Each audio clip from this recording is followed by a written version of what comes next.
Jack it up.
Jack it up.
Jack it up.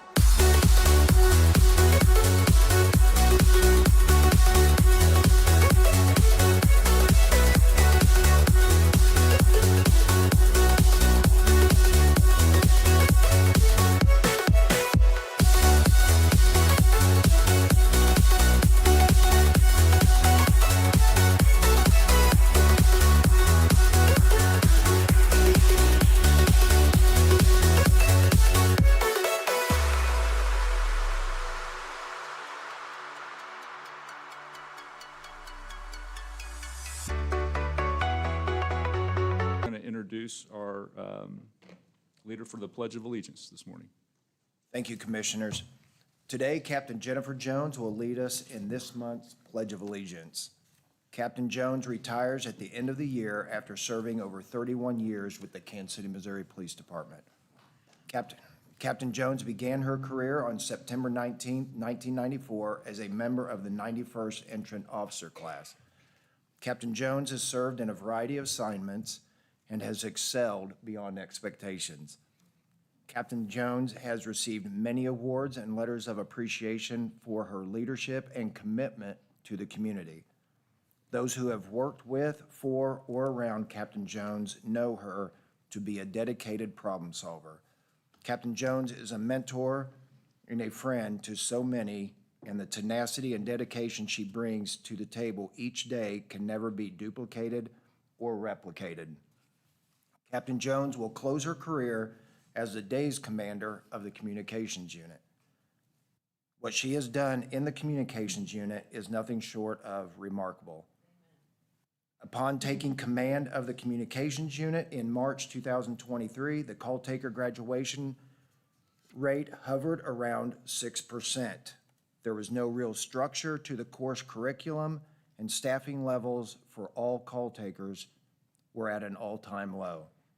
Captain Jones assembled a team of passionate call taker instructors and empowered them to be bold and creative. Together with her team, they turned the training program and culture around.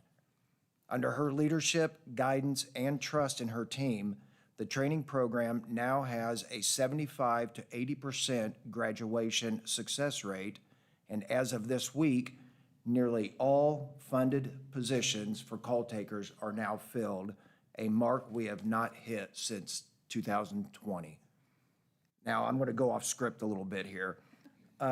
Captain Jones and I went to the academy together, and I am honored to be a member of the 91st entrant officer class with her. Jennifer, you will always be a friend. I consider you a trusted friend and much more than a classmate of mine. So thank you for your service and your friendship.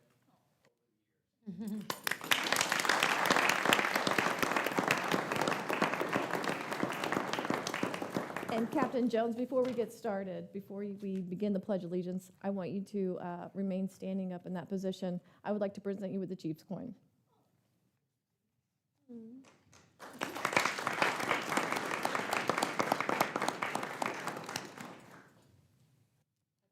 Allegiance to the flag of the United States of America and to the republic for which it stands, one nation, under God, indivisible, with liberty and justice for all. If you'd remain standing, please, and we will have our invocation.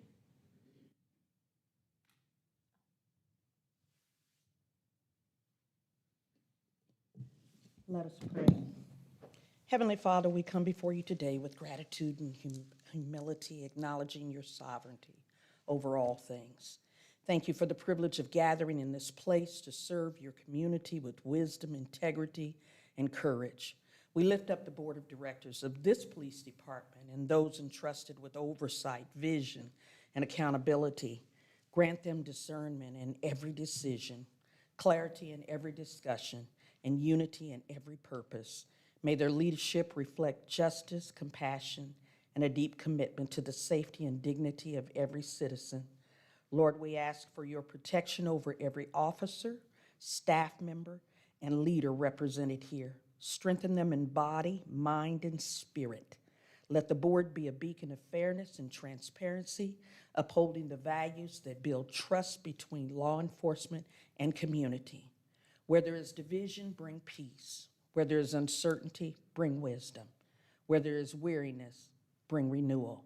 We dedicate this meeting to you, asking that all that is said and done here today be guided by your truth and grace. In your holy name we pray. Amen.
Mayor, will you have a designee this morning?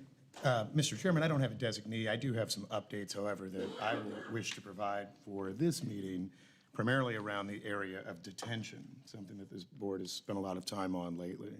City Council last Thursday approved an ordinance that would fund design work on a potential permanent detention facility. As you all may be aware, there are two sites that have been largely discussed at the city, one of which off of 40 Highway, adjacent to the Jackson County Detention Center, new location, the other on the Kansas City, Missouri tow lot. That has now been cited as the location for our temporary detention facility built upon modular units and a model. City Council's ordinance of $1.2 million would provide for design work as to a potential relocation of the permanent detention facility to the Front Street site. Rationale are the following: a few site cost reductions. There's roughly about a $25 million cost or so estimated for raising the ground near 40 Highway. This would not have that additional cost. And then an efficiency potentially in delivery of a structure as well at Front Street, which is, those of you who've dealt with the tow lot, many in law enforcement may have, has been owned by the city for some time. It's adjacent to water services locations. So that is something that is fairly interesting to us in terms of timelines, so you can keep us honest. The city of Kansas City has an option in Jackson County of $2.3 million for purchase of the 40 Highway site. We always, by the way, welcome the opportunity to negotiate away that cost entirely. We will pursue that with our interim county executive. But nonetheless, that decision then would have to be made by mid-January. So the city is expecting a report back from our design team by the end of this calendar year or early January to look as to which site will be best for delivery of the permanent facility. On the temporary facility, which, as I've learned over time from those in construction, isn't necessarily temporary at all, just smaller, we continue to expect delivery by June 1 of 2026 for that facility that will have at least 100 bed spaces under the control of Kansas City. And of course, here in Kansas City, we will continue our contractual relationships with our county partners in Nevada, Missouri, and Warrensburg, Missouri as well. But that is the latest update there. I'll go a bit outside of just the mere detention discussion because I do want to thank this department's command staff. We've received a proposal as it relates to a central patrol division, and we are looking at options that would have it continue to be located near Linwood and Troost, Linwood and Forest now exactly, and perhaps looking to take over land that would be on Troost in the area between 31st Street and Linwood, Troost to Forest, and of course retaining the property to the east of that site. That allows us a few different things that would relate to city goals as well as potential cost savings if the often discussed community resource center would be located near that site as well, as opposed to an independent facility somewhere downtown, which has been the discussion. Our goals continue to be efficiency, of course, value and delivery to the taxpayers of Kansas City, but hopefully having all of these projects truly in the planning phase, having ground broken at least by the end of 2026, if not early 2027, as to all of those. There was some discussion, I say this with love and respect, with some of my friends in City Hall who said we can talk about the new Central Patrol Division in 2029. I suggested I'd like to figure it out while I'm still here. So we will look to do that. That means our deadline really is August of 2027. Expect us to have, I think, real progress on all of those and hopefully openings, including for the detention facility itself, temporary this spring, permanent facility following roughly 2 to 3 years later, and then the CRC and Central Patrol Division sometime after that. That's our update from City Hall. It's been fairly active for us. Councilwoman Hall, we're finally getting some things done. Excellent. Thank you, Mayor. And that's very encouraging to hear the progress being made on the detention center. It has been a topic of this board and the city, and so it's good to hear progress. Let me turn our attention now to Prosecutor Thompson, who's with us this morning. Welcome back. It's good to see you.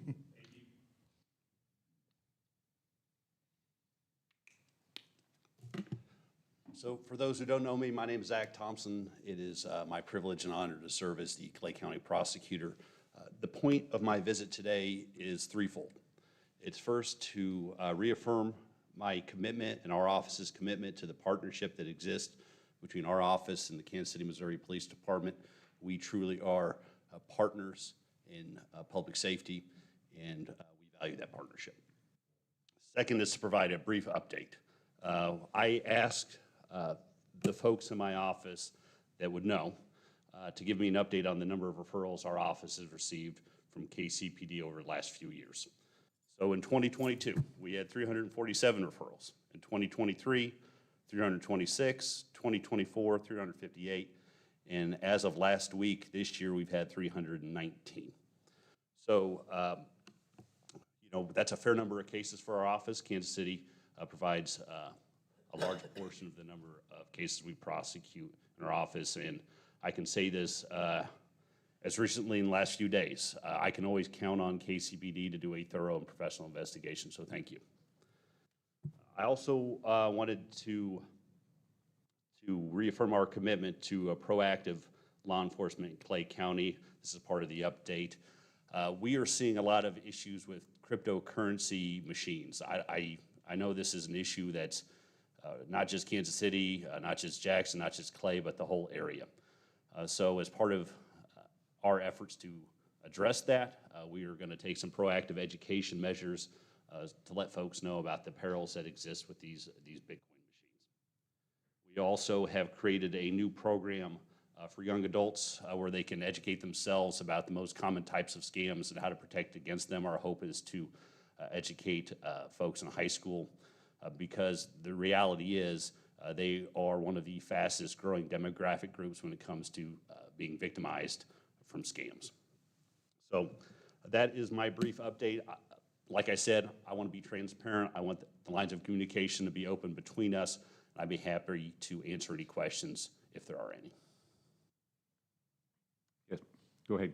Thank you so much. Thank you so much, Prosecutor, for coming to talk to us today. I don't have a question. I just wanted to thank you. I was at the employment panel discussion with Deputy Chief Ortiz 2 weeks ago, maybe now, and you were so wonderful in all the comments you made and in the partnership that you and your team are doing. It's really nice to hear those partnerships are working so well and how just the honesty of what you're doing. And I feel like there's a lot of real integrity and hard work going on between the two departments to work together to solve those crimes. So thank you. I appreciate you spending that Saturday morning. It was a 2 or 3 hour panel discussion, and it was fun. It was phenomenal. So thank you.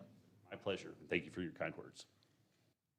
I'll just maybe reiterate, I was at a community meeting and your staff was there presenting on the scams to high school students regarding this cryptocurrency, something that I was not familiar with. And so daylighting that and providing some guidance on how we can educate our youth and prevent that is greatly helpful, and I appreciate that leadership that you're providing. Thank you. Mr. Chairman, if I may, just would love the prosecutor's thoughts. We're hearing more and reading more about, I don't know if you'd call them synthetic drugs that are kind of not the normal compound, but this 7-OH, other substances that we're seeing in more gas stations, on our streets, and others. Is your office, first of all, seeing more of those situations? What types of tools might you need, even from the ordinance level, to allow more prosecution? I understand you don't do that necessarily, but what steps might we think about taking to try to root out what we're at least seeing informally as a growing concern? Well, I'm aware of it. I've had discussions with leaders in our community about the issue. What I think the first thing to do is you got to understand the problem before you address the problem. So I think educating ourselves about it. And I'm a prosecutor, right? I don't make the law. I don't make the ordinances. My job is to enforce them without fear or favor. That's my job. So if someone were to give me tools, I could use tools, right? So that would be a good place to start, I think, is providing enforcement agencies the tools they could use to keep our community safe. Thank you. Thank you for being with us this morning. Thank you. Prosecutor Johnson, good morning.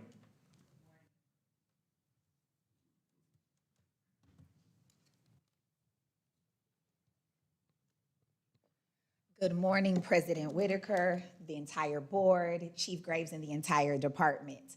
Unfortunately, I was not able to be with you all last month. It was my first absence I certainly missed you all, but I was doing some work-related travel, so it's great to be back. And the month that I missed was October, which was Domestic Violence Awareness Month. And that has been a huge focal point of my administration, having worked in the mayor's office at the city of Kansas City, learning how many domestic violence cases were being handled at the municipal level. And I genuinely believe that felony conduct deserves felony and state level consequences. And so the second week of my administration, I sent a letter to all of our policing agencies in Jackson County and all of the municipal prosecutors' offices in Jackson County with a very detailed list of a specific set of factors that would warrant submission of a referral to our office for state level prosecution consideration versus the municipal prosecutor's office. And I am so proud to proclaim that we are seeing early signs of success from that policy change. In October, we launched a public-facing domestic violence dashboard that can be found on our website. And on that dashboard, you will see that domestic assault referrals from law enforcement, specifically KCPD, have risen 13% since last year. And that means a couple of things. That means that our department is responding in a trauma-informed way. They are making people who are in some pretty tumultuous situations feel comfortable about taking the first step to advocate for justice on behalf of themselves and their families. And thereafter, we are picking up the ball and we are running with it. Last year, we charged about 54% of all domestic assault cases in our office. This year, that number has risen to 70%. And more than 80% of filed cases result in guilty pleas or guilty verdicts, another sign that quality charging works. For intimate partner violence cases, which include physical violence, sexual violence, stalking, and psychological harm, our charging rate increased from 61% last year up to 80% this year. These are great outcomes. And again, it's still early. We are still leaning in, bearing down, and continuing the work. But the collaboration is really having an effect on our community in a pretty daunting category of crime. We've seen the domestic homicides rise this year, and it is my office's theory that the more we can get in front of these cases before the loss of life occurs, the better off our community will be. Also, since I last visited with you all, we have been able to secure charging in at least 5 homicides that took place in Kansas City this year. And homicides are currently down in Kansas City, 125 compared to this time last year of 135, as well as other types of crimes. And this is a huge shout out to the department's media team for putting out this information because the community deserves to know where we are. You know, if your car is broken into, you might need a level of comfort to know that work is being done to ensure that this does not happen to you or anybody else again. Property damage is down 36%, stolen vehicles are down 33%, non-fatal shootings are down 32%, and robberies are down 23%. And we continue to devote and assign prosecutors to these various squads to make sure that those numbers continue to trend in the right direction. But another trend that we have been seeing rising in our community is the increase in copper thefts.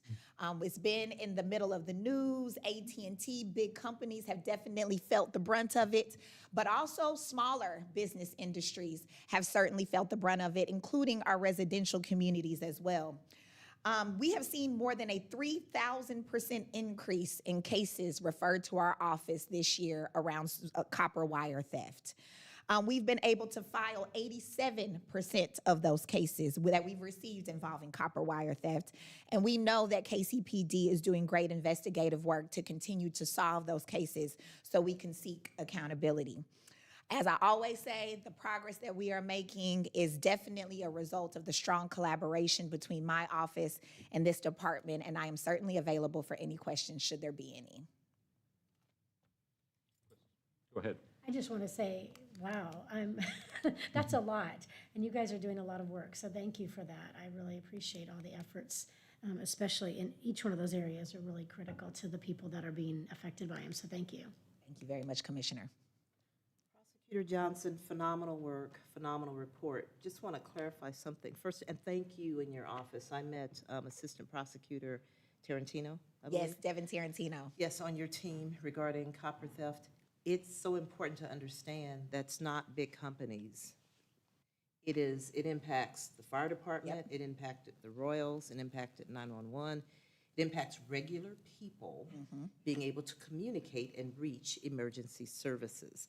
So that is what's critical about copper theft. It is that it takes away people's ability to communicate and get the services they need.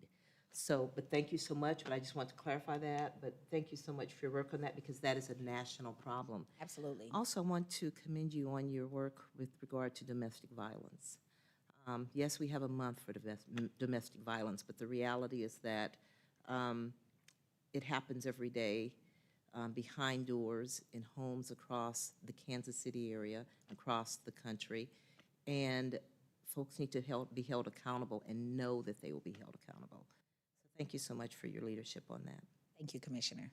And Prosecutor Johnson, I want to add my thanks to your terrific work. I mean, these are fantastic numbers, and it doesn't happen by chance. We see the close work that you do with this department. I've had the opportunity to hear you on a couple of media outlets, and your outreach to other agencies in the state across political lines is certainly commendable in a time when that doesn't happen very often. So thank you for that. Thank you very much, Commissioner. Prosecutor Johnson, good to see you, as always.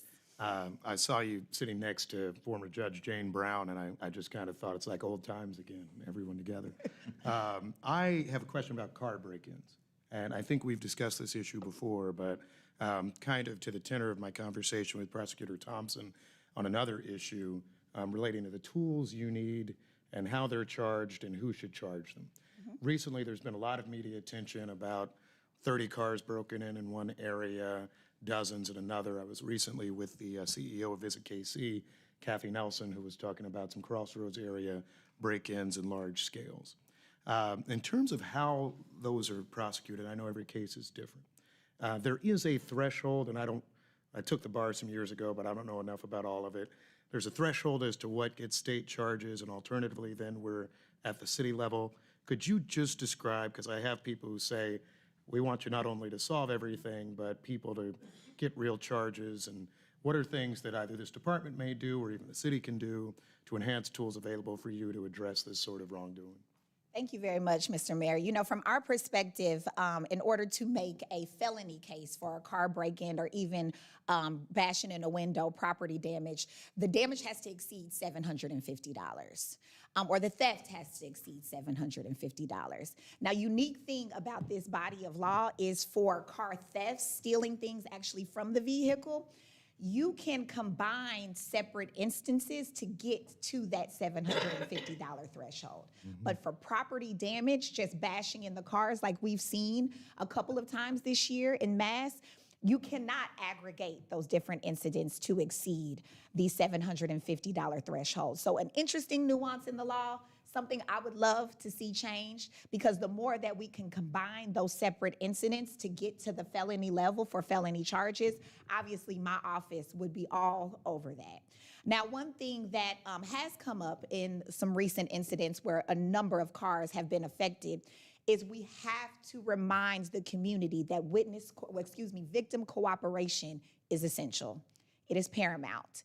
We can't just assume that the damage cost to your vehicle is over $750. At the prosecutor's office, we have to prove that beyond a reasonable doubt. So we need the cost estimates. We need the mechanic estimates. We need you to answer our phones, answer the police department's phones. Make sure that you are submitting these quality key pieces of evidence so that we can pick up the ball and then do our job on the back end. Of course, cameras. They are our biggest asset in this body of work, but also understanding that people wear ski masks and gloves, and sometimes it is difficult to identify them. But what we have been able to do with other cases is look at the cars, look at the modus operandi, look at the patterns and practices, and then try to piece the pieces to those puzzles together in that way. And so it's an interesting nuance in the law. You all have a lot of connections. Please leverage them to try to make that change, because the more that we can exceed that $750 threshold, the more we are able to levy more stringent consequences. It's very helpful, because I know a lot of victims of these offenses. I've been one in the past as well, who you see it's broken in, if it's low enough, you don't have to call your insurance company, you just get it fixed and keep life moving. But it's worthwhile to actually go through these steps, still calling, making sure that you keep track of those things, and you have folks that will work with them in that situation. Yes, and one additional thing that I would like to add, our crime strategies unit that was launched in March this year really focuses on our hotspot areas. Of course, downtown, Crossroads, the Plaza, other areas that we have designated, Midtown as well. In those areas where we are seeing a lot of activity, even if it falls under the $750 threshold for property damage, for example, we will consider charging a misdemeanor in those areas. Again, the crime strategies unit, the whole theory there is to take a little bit more of an aggressive approach with the available resources that we have in areas where we are seeing a lot of activity, trying to leverage our manpower that is going to yield the most results and most reward for our efforts. Thank you, ma'am. Thank you, Mr. Chair. So call the police every single time. Thank you. Thank you for being here, and thank you for your collaboration with us. Thank you very much, Right. President Yep. Whitaker. Chief Graves, turn it over to you. Good morning, Commissioners, Mr. Mayor. Just want to echo the collaboration and the strong work and the forward momentum we have going on here at KCPD and with our many partners. And Deputy Chief Niemeyer will also build upon that. But today, I want to talk about our academy class that's graduating this Thursday. This Thursday, I will swear in 32 new police officers of the 185th entrant officer class. That'll always happen on our front porch of police headquarters. That's our tradition. Their graduation will commence that evening at Kansas City, Missouri Police Department's Regional Police Academy. And prior to Thursday evening, we have appointed and reappointed 71 police officers this year. After this graduation, that number will increase to 103. In January, we will start the 187th Entrant Officer Academy class that is shaping up to be 50 entrant officers. In March, the 186th Entrant Officer class will graduate and will be off their break-in period right before FIFA. This week, I'm grateful to inform the board that 8 new call takers, as we mentioned earlier, started their training in the communications unit. And that's a result of a lot of hard work on a lot of different individuals, but obviously we recognize Captain Jones today and all of her efforts and really making great strides in their communications unit. But like the police academy, we've continued to grow our numbers to ensure KCPD has first responders ready to assist those in need of police services, whether that be 911, the police officers or any of the other positions that we have in the Kansas City, Missouri Police Department. So to the officers who are running at minimum staffing in some areas of our department, and to the people of Kansas City calling 911, we are building back, and help is on the way. A couple weeks ago, I had the opportunity to observe our graduating class during their final testing phase. We call it situationals. It's a week-long practical application. We utilize live scenario-based exercises to test our new officers' skills and required responses. From assisting a person in mental health crisis to an extensive active shooter exercise with numerous live actors, to an officer down call. KCPD, for as long as I've known, has consistently put academy recruits through live scenario-based exercises throughout the academy, some of them including live fire at the shooting range. Each of those scenarios include a shoot or no-shoot exercise. We have academy instructors that are all in, dedicated to training new recruits on how to keep the people of Kansas City safe, as well as themselves and other first responders. In January, Deputy Chief Ortiz will have members of our academy staff present to the board to provide additional information on their world-class efforts, some of which have been recognized and designated by official trainers in the field, even outside of KCPD. And since we last met, KCPD conducted yet another street racing enforcement operation, resulting in numerous citations and enforcement actions, which I'm sure Deputy Chief Maven will comment on. We continue to keep the streets of Kansas City safe from this dangerous behavior. Just wanted to point that out.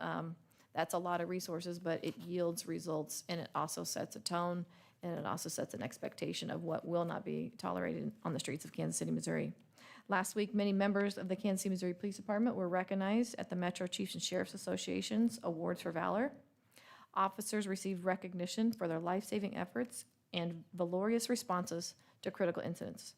I'm very proud of the men and women of the Kansas City, Missouri Police Department who were recognized, and I was thankful to celebrate them on that day. And I'm also thankful for all the members of KCPD, some of which you saw being recognized today in every position who choose to serve each day to making our city the safest that it can be. With that, I'll take any questions. Questions for the chief?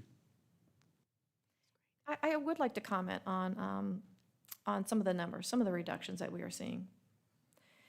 You know, I keep an eye on what we call the blue sheet. That's our homicide daily analysis. It'll be presented here soon. And I keep an eye on that. Here in 2023, I don't have the sheet in front of me. We had 166 homicides at this time. Last year at this time, we had 135, and now we have 125. While it's good to acknowledge, you know, less people in Kansas City dying at the hand of violence, it also tells us we still have a lot of work to do. And why I want to acknowledge and make sure people know that we are seeing those reductions in those crimes, many crimes, as mentioned by Prosecutor Melissa Johnson.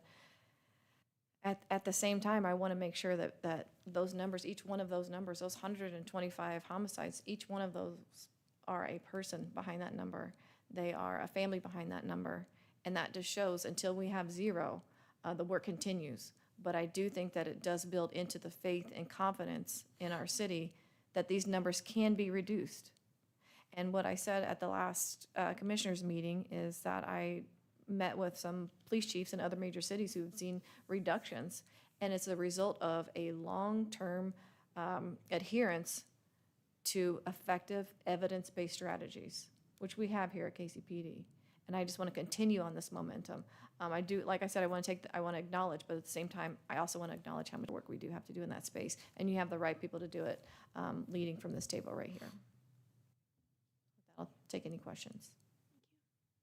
Well, you stole my question, because I was going to relate it back to your comments last month.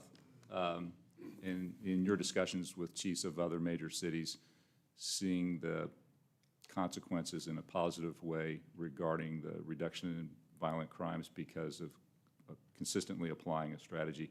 As you sit back and reflect upon that, do you see anything in the strategy that we have today that you would tweak or change, or is it just a matter of staying consistent and applying those three principles, those three core strategies that we have? Consistency and continuing to apply those strategies, but at the same time, always reevaluating them. We always need to evaluate where we are. Is the efforts that we're putting forward getting the desired results? Are we still offering that excellent police services with the resources that we have? So that's always at top of mind, is doing that reevaluation and that review of our efforts, which is one thing that's helping us with that is that Peregrine program. That is up to the minute data that we could change course. And I don't say change course like get off of our crime strategies, but we could deploy resources where they're needed up to the minute. We can really catch on to a crime pattern before it becomes a long-standing, persistent, or chronic issue.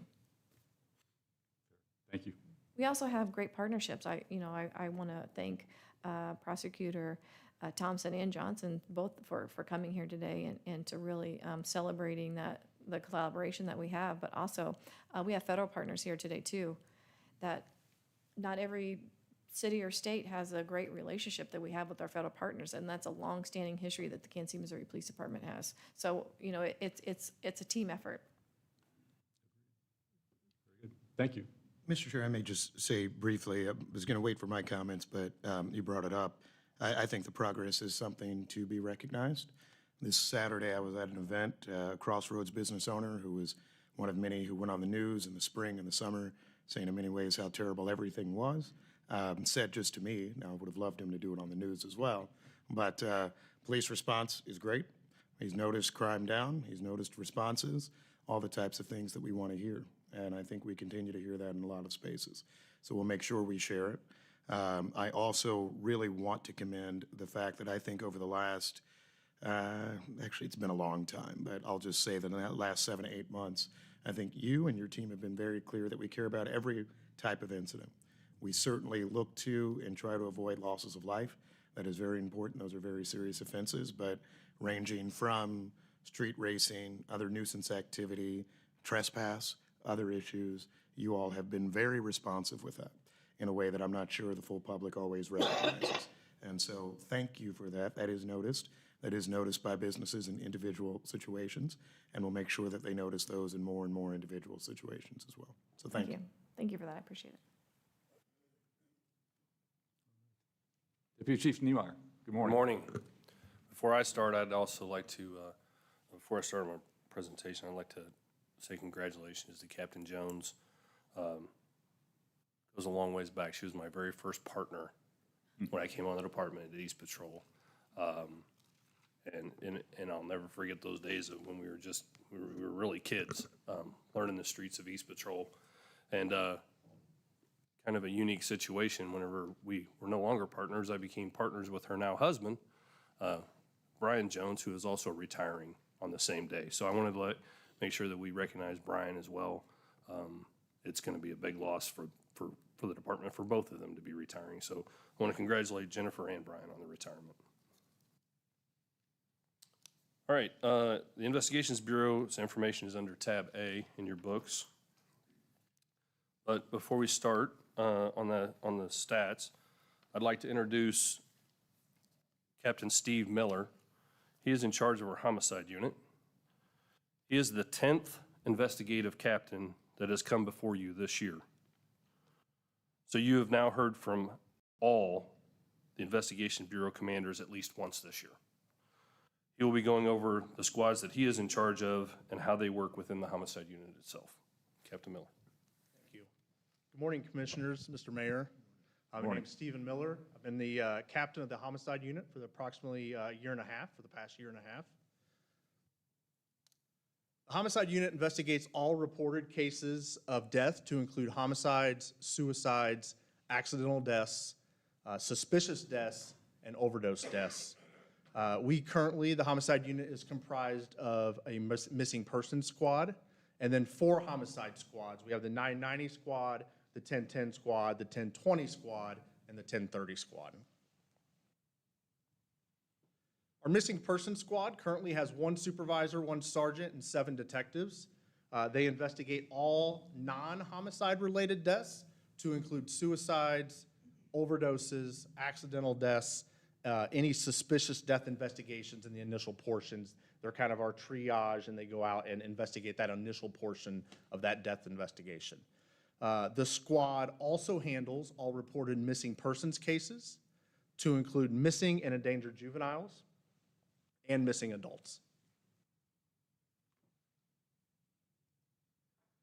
Our homicide squads, like I said, we have 4 homicide squads. Each squad consists of 1 sergeant, 1 supervisor, and 6 detectives. These squads handle all suspected homicide cases based on a 2-week on-call rotation, a schedule rotation. And I'll talk about this in a later slide, but we also have a crime analyst that is assigned to each homicide squad. These analysts are embedded with the squad. They're an integrated team member within the squad and also are on that same on-call schedule with their assigned squad throughout the year and the rotating on-call responsibilities that they have. Like we've said already, a lot of this is actually already said because we've talked about key partnerships, but key partnerships is key to any and all of our investigations. We have a great working relationships with our county prosecutors' offices, our family courts. We work with them on a day-to-day and a weekly basis. The Jackson County Medical Examiner's Office, Frontier Forensics, and I'll mention this later in another slide, but the Greater Kansas City Crime Stoppers, our TIPS hotline, is a key and vital part of all our investigations that take place within the homicide unit. Our federal partners, the FBI, the ATF, the U.S. Marshal Service, again, a partnership that we rely heavily on. We work with Corey's Network, KC Mothers in Charge, our internal resources, our Community Engagement Division, our Social Services Unit. We work hand in hand to help with our victims and our victims' families in regard to these incidents. We have a victim advocate, Jennifer Miller, within the Violent Crimes Division that we work with as well. And obviously, a huge component to our investigation is the Kansas City Crime Lab. And then, like I said, we work with Director Weiner and his staff on a day-to-day and weekly basis. Some homicide trends that we've seen in 2025. Our domestic violence-related homicides are up. We have had 19 domestic violence-related homicides in 2025. At year-end in '24, we had 12. So they are up. I will say some of these incidents happened at the beginning of the calendar year, and we've seen these kind of tail off since the year has gone throughout the calendar year. Robbery-related homicides also has been a little up. These are all mostly firearms transactions. We've seen an increase on homicides where individuals are trying to buy and sell guns, and then for whatever reason, that there in turn a robbery occurs, and then we have a death investigation or a homicide as a result of this. We've also seen an increase in cases in which people are just trying to rob other individuals of their firearms. They will see their firearms on them and try to rob them, and we've seen an increase in those kind of two related incidents in '25. I think in '25, we had 22 related so far this year, we've had 22 homicides that are robbery related. In 2024, we had 9. So a significant increase in that. Also, incidents involving multiple shooters or multiple citizens armed with firearms. We've seen, that's kind of been an upward trend in the last couple of years, but we've seen that continue this year as well. So there's a lot of information on this slide and this graph. This is our homicide numbers from 2014, to 2025. So the bar graph is going to be our homicide totals for each of those years, and the red number above that year is going to be our clearance rate for that specific year in question. I would like to point out 2023, 2024, 2025, our clearance rate in '23 was 73%. '24, the year end was 76%, and then so far this year, we are at 74%. The national average fluctuates between 50 and 60%. I think the last publication was around 58%. So I would like to point out that percentage. I kind of attribute some of this to our embedding our analysts within our homicide squads. It's helped us tremendously. Like I said, our analysts are embedded in our squads, are there day to day, and then help our homicide detectives and supervisors with the investigative process. A couple of other things, our relationship, the police department's relationship with the Police Foundation has given us the access to some technology. Without going into a lot of details, the use of this technology has been a vital component to us investigating these cases and ultimately getting clearances on these homicide cases. I wouldn't be remiss to also say the community. We receive a lot of information through the TIPS hotline and the community contacting us directly, and these cases are imperative that we get that information, and I would say through the TIPS hotline and just direct contact with us, that has also been very helpful in the last year or the last couple years. Last but not least, the detectives and the supervisors within the homicide unit, they do a great job. These are very difficult cases. Sometimes these are long-term cases. Sometimes they come together very quickly, but they put long hours, long nights, they put a lot into these cases, and they're doing a phenomenal job. Then I'll open up to any questions. Captain Miller, thank you for everything you're doing. Just for the general audience and those listening, define clearance. Is that there's been a crime, we've caught them, we've got the evidence, and we're handing it off to the prosecutor's office? Yeah, so Is that clearance? this can be very confusing, but so there's 2 ways to clear a case, and we go by the uniform crime reporting through the FBI. You can clear a case through arrest or exceptional means, and arrest is very easy to explain. It is you investigate a case, you identify a suspect, you submit a case to the prosecutor's office. That case is charged, a suspect is charged with a crime in relation to that murder or that homicide, but also that suspect has to be arrested. So it's charged and arrested. Once he is arrested, that is a clearance. The other is by exceptional means, and the most common way to clear a case by exceptional means is, again, we identify a suspect, we submit a case to the prosecutor's office, and for whatever reason, insufficient evidence, self-defense, the prosecutor's office has declined charges for that case. That would also be a case that would be able to be cleared through the FBI and the Uniform Crime Reporting.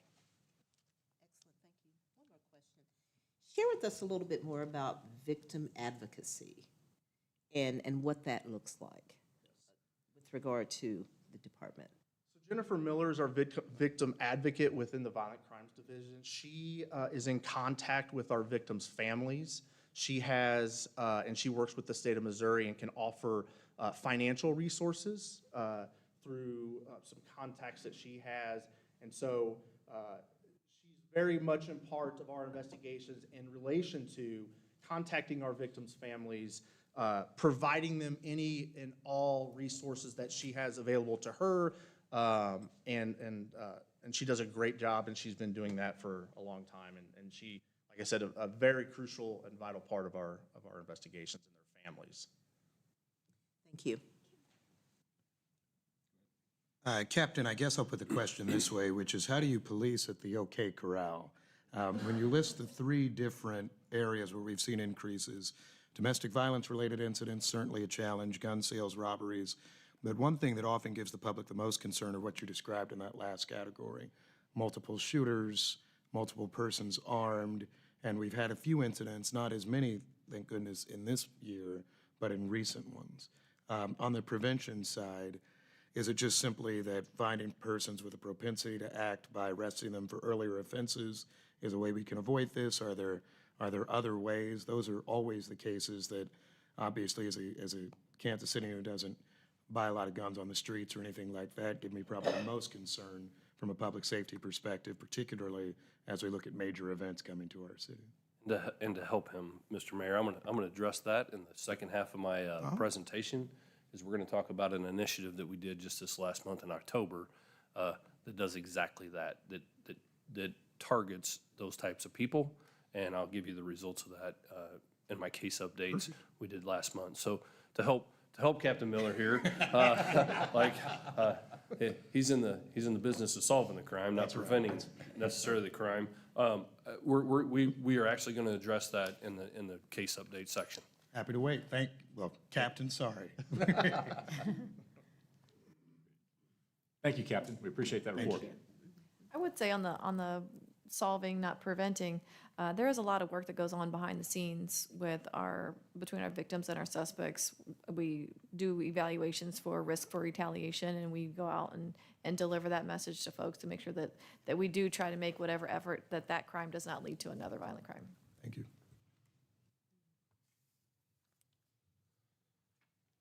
So with that presentation, I just wanted to let the board know, so I will not have a presentation on a specific unit for the month of December. If the board has any questions or would like to hear from a specific unit, please let me know, and we will make that information available for you, or I can have an additional board update. But I think for 2025, we have, like I said, we had all 10 of our captains present at a board meeting, so you've heard from the entire Investigations Bureau. To the blue sheet. 2025, we've already heard this number several times, but we've had 125 homicides so far. In 2025, we've cleared 66 homicides from this year, 27 from previous years, for a total of 93 cases, which is a 74% clearance rate. And as I reiterate every single board meeting, that is an important number to me. It's an important number to our Bureau. That's our portion of solving crimes reduces crime. When we solve these crimes and we hold people accountable, crime goes down. In October, we had 5 homicides. Of those, 3 of those cases, we had identified suspects. 2 of those have been cleared by arrest. 1 is solved but not cleared yet, which means we have solved it. We are looking to arrest the person, and there are 2 that are still open and under investigation. we break this down in October by division. We had 2 in Center Zone, 0 in Metro, 1 in East Patrol, 0 in North, 2 in South Patrol, and 0 in Shoal Creek. For the month of November, we've had 1.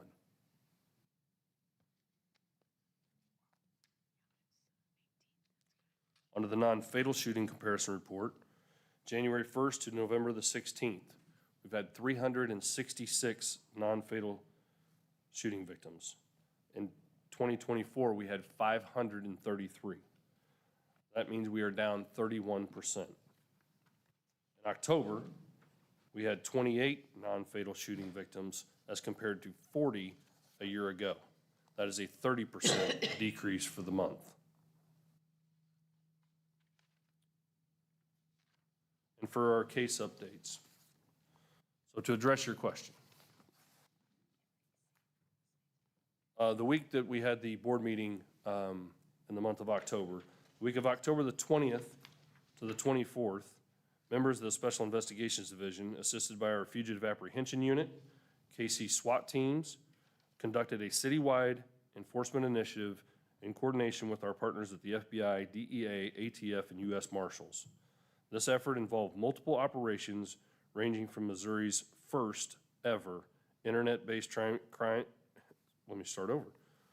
first internet-based child enticement sting in partnership with the Missouri ICAC and FBI. A sweep of federal and state warrants were done involving high-profile offenders, coordinated search warrants of residents of high-profile drug dealers in partnership with the DEA and ATF. And the results were amazing. 79 total arrests, 5 directly involved with homicides, 2 involved with non-fatal shootings, 1 known gang member, and 2 from the Save KC list. Additionally, there were 24 arrests made by the Internet Crimes Against Children and that child enticement sting, along with the FBI. So that was the first time that's ever been done in the state of Missouri. I will tell you, it's unfortunate that I say it was successful in getting 24 because we shouldn't have that in our society. But the reality is it was successful and we saved kids. There were 7 search warrants served in that week, 14 federal search warrants were cleared, 13 new federal charges were issued, 37 state warrants were cleared, 36 new state charges were issued, 47 city warrants were cleared, 20 new city charges were issued, 38 firearms were seized, 23 rifles, and 15 handguns, and various amounts of narcotics to include over 2 pounds of PCP were done in that week alone. So thank you to the folks that worked in that initiative.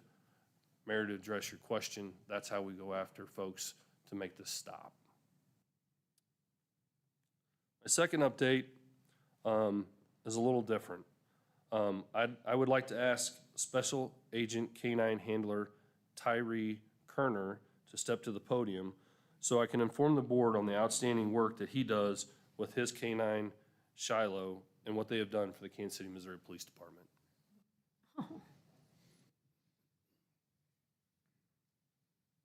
Thank you. This is Shiloh.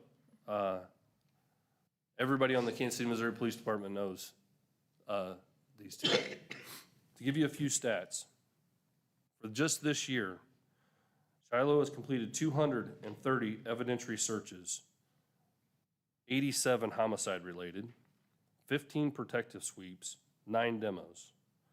From those investigative searches, Shiloh has located 264 shell casings, 40 firearms, 34 intact ammunitions, 7 trace bullet strikes, and 4 low explosive devices.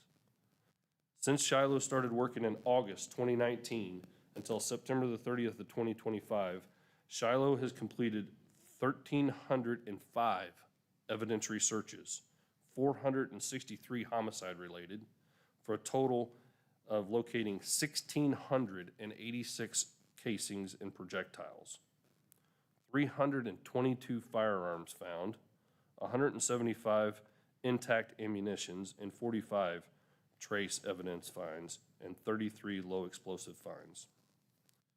Special Agent Kerner and K-9 Shiloh have been an absolutely invaluable resource for our Violent Crimes Division as well as our Special Investigations Division. Thank you for everything you have done for our department. Thank you to the ATF for their partnership with our department. And I will tell you, and I think President Whitaker will agree with me, as a person who grew up training dogs and having dogs that do things in the hunting world, I wish I had a dog that was this good. So maybe when I retire, I'm going to turn over my hunting dog to you to train. So with that, yeah, I'm sure it would. It's gonna cost a lot. So I know, as a person who has worked with dogs much of their life, how amazing that is and what you've done with your dog. It's not just Shiloh. It's always good to have a good dog, but it's really the handler that does that. And I think the chief would like to say some words. Yes, I just want to reiterate how well-known Shiloh is. You are too, Tyree, but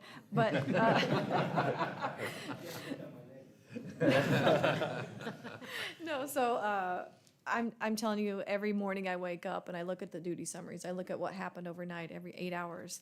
And I cannot tell you how often both of your names pop up into the significant events that happen at the Kansas City, Missouri Police Department in our city. And your response and the collection of evidence, the collection and the location of firearms, not only to make sure that firearm is kept safe and recovered by the police department, but also kept safe where it's not in the hands of anyone else, also to present for evidence in some of these violent crime cases. The work that you do with us is priceless. If someone would have dual citizenship, like if you had a dual dual commission with the Kansas City, Missouri Police Department, it would be a given. I just want to tell you how much you're appreciated and valued by the Kansas City, Missouri Police Department, and I do want to present you with the Chief's Coin today as recognizing your contributions to assisting us.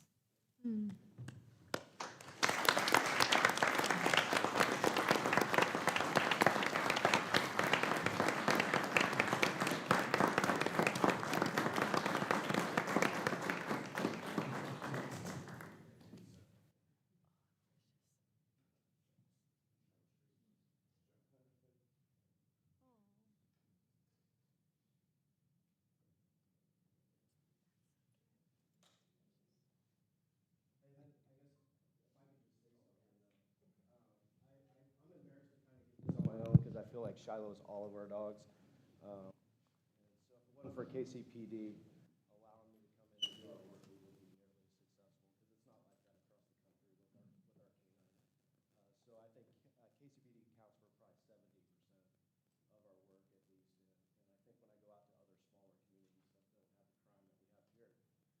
have the crime that we have here, it makes her that much more successful having all the repetition that I get around here. So I'm really thankful to all these guys, especially all the guys in the background that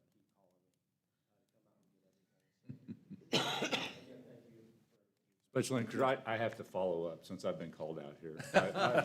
I've trained a lot of dogs and worked with a lot of dogs, and even today, recognizing you is what is so important, because as they were taking pictures, I really think they were taking Shiloh's picture. And I commiserate with you. But I'm also very thankful for your work. I know that that's impressive results. Thank you.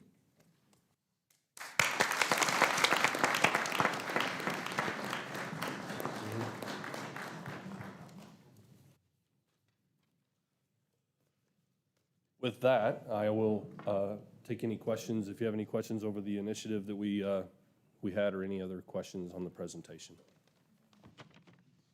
Maybe just one follow-up. That was a big initiative that involved a lot of agencies and a lot of personnel, just to give us a sense of how much lead time and planning goes into something like that to make it successful. Sure. The captains that you've met from the Special Investigations Unit, Captain Clark, Captain Lamport, Captain Failer, and under the guidance of Major Buck down in Special Investigations, they start that month, 60 days ahead of time. They start putting that together. Some of that can come from shoot review. Some of the information comes from shoot review, names that we have. That's why it's important for when you come to shoot review and you see the folks that are sitting in the crowd, most of those are special investigations folks. They're listening, they're paying attention. Hey, these names are coming up.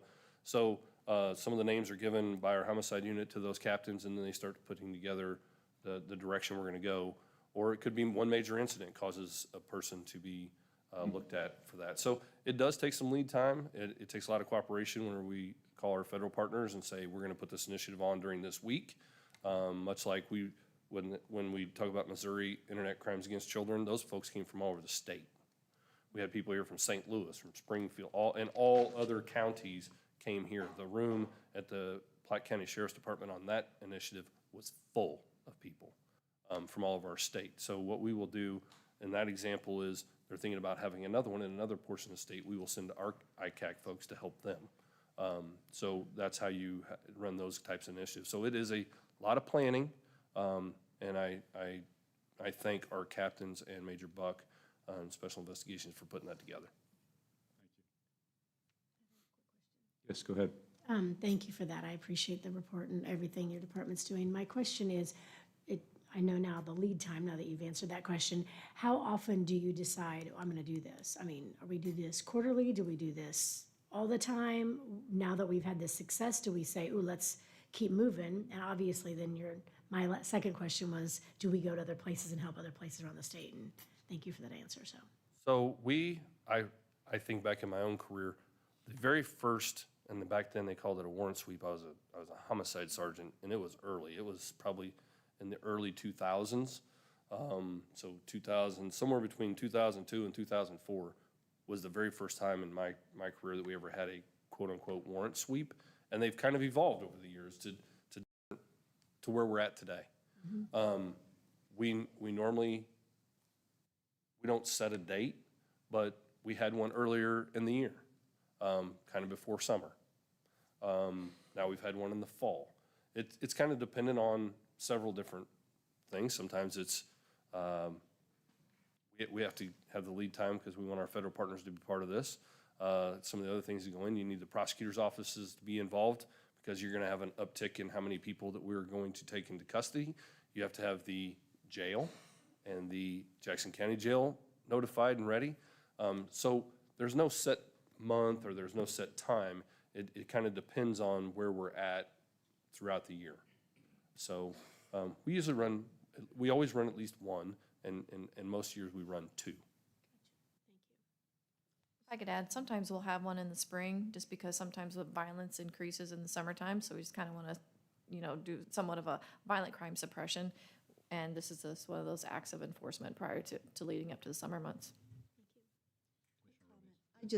Deputy Chief Niemeyer, I just want to commend you and your team, the people who are not in this room, who were involved in this initiative. I had the opportunity of meeting all the fine gentlemen back there in the suits. That's what I call them. The federal team, the partners that pulled this together. One might think this is BAU, business as usual policing, but the leadership and the focus and determination in leading kind of a major initiative like this, that with all of that cross collaboration and the numbers you provided, I wrote down 79, 24/7, are pretty phenomenal. So I'd just like to commend you all for your phenomenal work. Thank you. And your leadership in particular. Thank you. Anything else? Very good. Deputy Chief Maben, good morning. Good morning.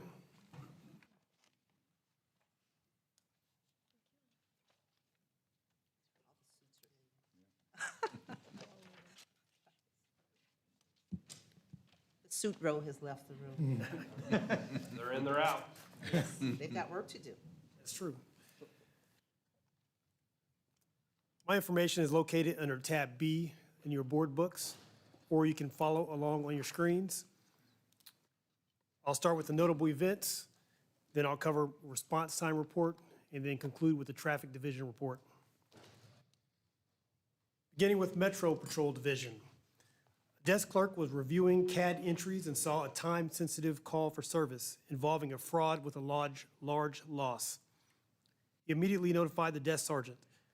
Officers then contacted the victim, who reported they had been directed to mail $25,000 to an individual, but after placing the money in a FedEx drop box, was now concerned they had been scammed. Metro personnel immediately worked with FedEx and the KCI Airport Police to locate the parcel, which was recovered from the FedEx air freight terminal shortly before it was scheduled to be loaded on the plane. Fortunately, they were able to return the money to the victim. CIT, Westside CAN, and other city departments and the railroad all worked together to decommission a large homeless camp at Cesar Chavez and Allen Road. Before the closure, various agencies contacted people at the camp and offered them services, but also informed them that they were trespassing. Most of the people contacted complied and left the area prior to the cleanup. Over 24 truckloads of trash and debris was removed from the operation. Angel Hearts Rescue, a nonprofit that helps homeless people provide for their pets, rescued 15 kittens and transported them to a no-kill shelter for food and medical assistance.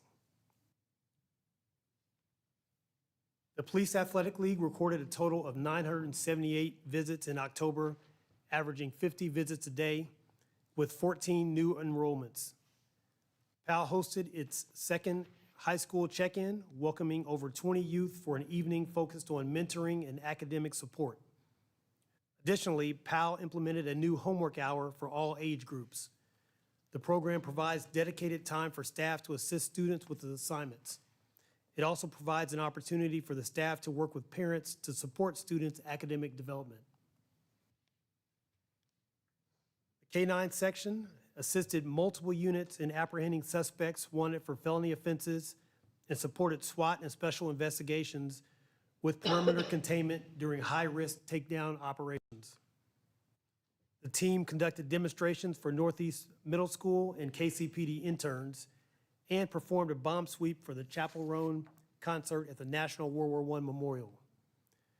The K-9 section also traveled to Indiana to select 2 new dogs, Rex, a narcotics and patrol dog, and also Zico, a bomb and patrol dog. The Rapid Deployment Squad arrested a total of 3 shooting suspects and 5 armed robbery suspects during the reporting period. They also recovered 8 stolen vehicles and 17 firearms. In total, they cleared 53 felony arrests.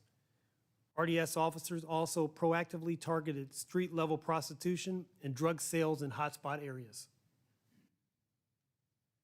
The remainder of the notable events are in your books. We'll move on to the median response time report.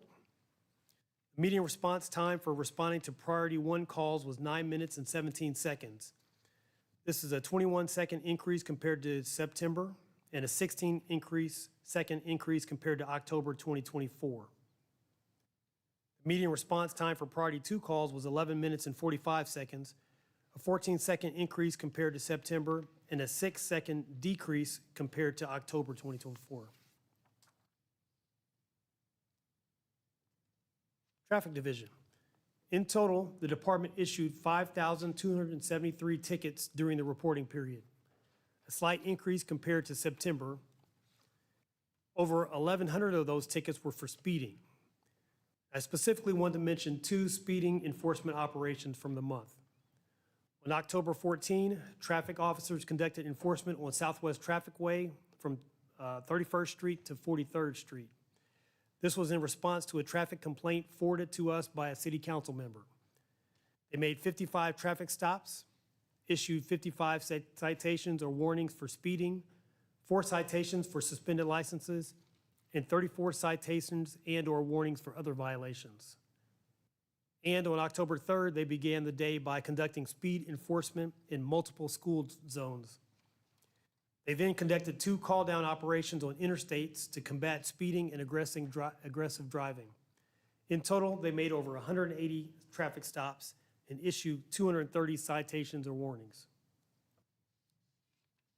Traffic Enforcement Unit also partnered with the Jackson County Sheriff's Department and Missouri State Highway Patrol to conduct a sideshow enforcement operation.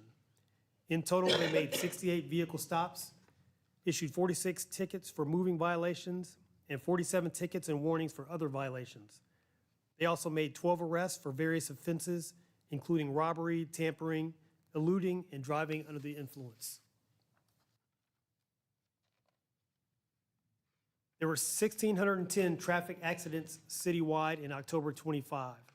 That's a 2% increase compared to the previous month and about the same as October 2024.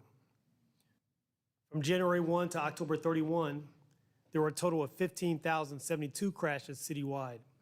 Again, this is a 2% increase compared to the same period last year. There were 52 fatal accidents from January 1 through the end of October, with a total of 55 victims. In 2024, there were 73 fatal crashes with 82 victims during the same time period. This is a 29% decrease in the number of fatal crashes and a 33% decrease in the number of victims. The Traffic Division has really focused their efforts on reducing serious injury and fatal crashes this year. And lastly, from October 29 to 31, our traffic enforcement unit hosted regional motorcade escort training. They began on the driver's track at the Regional Police Academy and then progressed to other locations throughout the city. This training was conducted to prepare the region for FIFA World Cup 2026 and all the traffic escort requirements. And with that, I'm happy to answer any questions. Maybe a comment and then a question, Deputy Chief Maben. A lot in your report, great, thank you so much for sharing. I want to highlight the 30 dump truck loads of trash and debris that were removed from the Cesar Chavez and Allen Road kind of location. Just phenomenal work. I can only imagine the relief that neighborhood feels and having a cleaner environment and that feeling of security that that brings. How did that come together? We've been working on that for several months, actually, with the city, with CIT, with various departments, the railroad. We had to shut down the railroad temporarily. But we'll go out, we'll message folks, we'll try to get them assistance, those who take it. But basically, bottom line is they can't be there. Now, we are responsible, I say the city collectively, for their property. And so that's one of the reasons why we try to assist them any way we can. But once we clear them out, then the city comes in with remediation efforts and carts things off. So we understand the frustration that citizens and businesses feel when they have these encampments nearby, but they are top of mind, they're a priority for us, and sometimes it takes us a while to get all the moving pieces together, but once we do, we can see the results, just like we did on this one. Shift gears a little bit, and maybe that was a question, and maybe the next one's a question, but the Eastside Can Center, we opened one, I believe, on Prospect? Right. And I think that's been some months now. At some point, it would be good to understand, because I believe that was to address an issue we're having of 39th Street and 31st Street in Prospect, and the grocery store, that was just a problematic area, if I remember correctly. At some point, would love to know your thoughts on how that can center is performing, the officers, what they're finding, how that's supporting the community. So something on the Eastside Can Center would be helpful, I think, especially since I think we just launched that. Right, This absolutely. summer, That'd I be, believe. yeah, we can do that. I'll have them, matter of fact, I might have CED in general come in and present again on their various units, but definitely can have an update on the Eastside Can Center. Thank you. Yes, go ahead.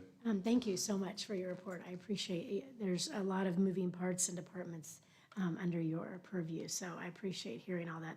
It's really good to hear how many youth are participating in the PAL program and the increase in that. I think that shows that it's something that's definitely needed. So thank you for doing that. I guess my question on the response time, one thing I don't hear you say when you talk about the response time that's increased a little bit, I'd like to hear the number of calls, because I think there's a correlation with how many people are calling versus that too. Not just we have more calls than the same time last year, but I mean, the response time is greater, but sometimes that's because we have more calls, and I don't know if that's true or not, but is that something we can look at and hear about the number of calls? Because I don't think people really realize how many actual phone calls for service we get every day. It's not just a 5 or 6 during the day. It's hundreds and hundreds. Right, So- and that really is Deputy Chief McCullum's purview.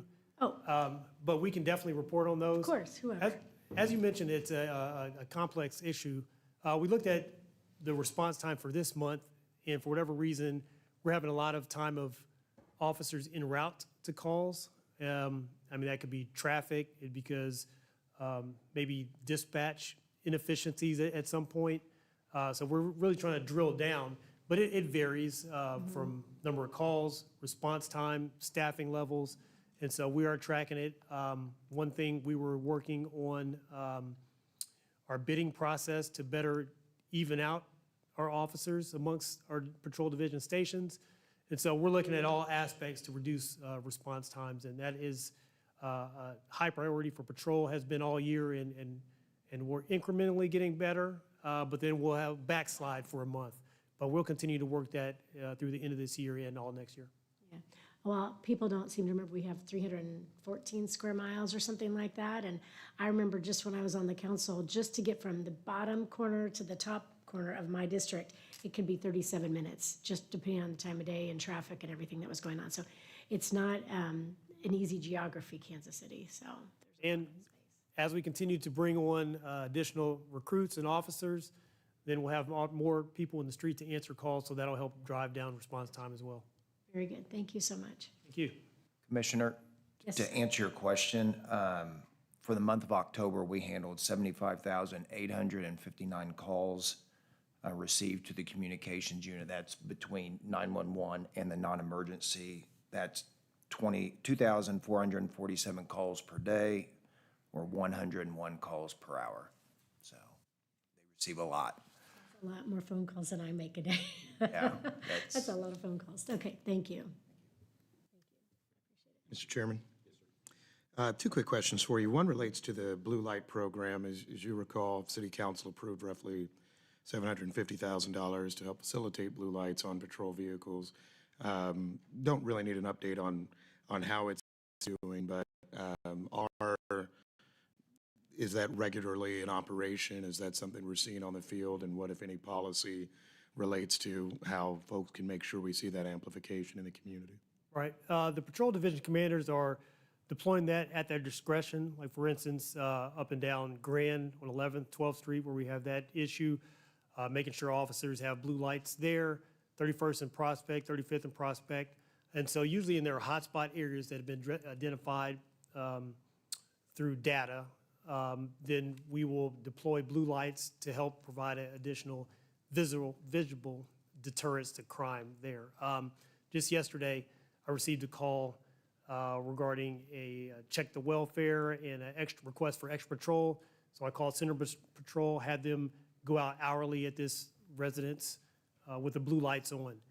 Because we can dispatch calls for extra patrol all the time, but if people don't see us there, then they'll doubt our responsiveness. So the blue light is very effective in that. So I don't have, those are maybe anecdotal, but that is something that the division commanders are deploying on a regular basis.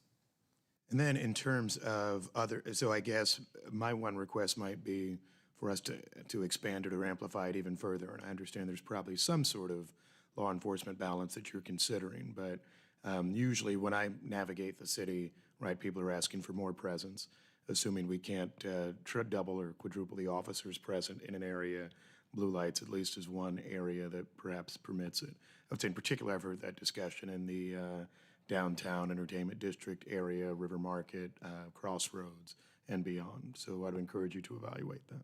Yeah, and those are really the ones that we're really keying on. Right. Westport, any entertainment district. So that is a deployment strategy that. And is that particular to certain times, or would that become, let's say, for the Westport area, a regular evening, weekends, we'll see that sort of thing? Generally, it's going to be, like you said, evening, weekends, especially the weekends, Friday through Sunday. But it's kind of up to the division commander's discretion. Like, for instance, if we're having a rash of car break-ins, then they'll deploy them in that area. It could be 7 days, it could be 14 days. It's somewhat data dependent, but we give them a little bit of freedom because they know their districts. They're talking to the stakeholders, they're talking to their council people.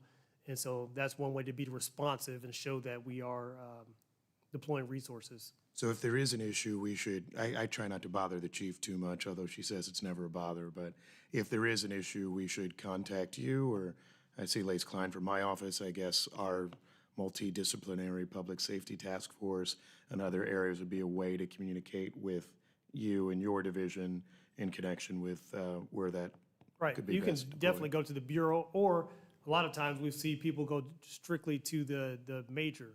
Because all of our majors hold quarterly crime meetings. They are in constant communication with their city council folks and community leaders. So you can go straight to that major. Or I'm happy to field those calls too. Because on a break-in thing that I raised with Prosecutor Johnson, something that I'm always disappointed to hear, and I don't think it's actually accurate sometimes for members of the public, is not only did we have the break-in, but we didn't see any officers all night downtown. I don't actually ever believe that to be accurate. That being said, us making sure we have a number of ways that becomes more apparent to them is something always helpful.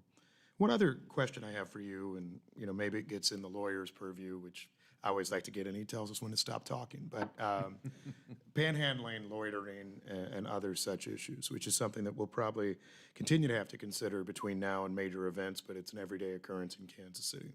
On some of our streets, Stadium Drive, Southwest Traffic Way, and others, we have individuals who just sit in the middle, Southwest Traffic Way being one example, of a 6-lane road, right, panhandling, all of that. A real threat, I think, to that individual's safety, and certainly some impediment potentially to drivers and others navigating the area. I haven't studied a law book in a little while on that. I assume it is it lawful currently for someone to stop in the middle of the street if they're on an island, I guess is question one, and just be there and I guess use their First Amendment rights to have a sign up and say, give me money and maybe vote my way. I'm not giving them a way to actually make it even more lawful, but that's currently lawful activity. Yeah, I'll say this. There are also, just from a practical standpoint, Yeah. we have limited resources, and while we do message and we understand that it can be a danger and the issues that it causes, there's certain situations where it can be unlawful, but it's not something generally we're going to take someone to jail for just because we don't have, our adequate resources. If you go back to when you were a council member, we had an ordinance on the floor to take care of this, and it was voted down. So if you go back, I'd have to go back. It was when I worked at the city. I think it was 2017. We brought it before the council, but. We did. And because of it was a pedestrian safety ordinance, and maybe Captain Otis could revisit that, or a member of the council could revisit that. It's already there. It's available it just needs a vote of the council to give us, you were talking about it earlier, it gives us the tools to be able to maybe move that along. So that was out there. I would have to go back and try to find it. I could be wrong, but I think it was 2017. It probably was. It was about then, but I think it was several years ago because we started that, and then it went to council and got voted down.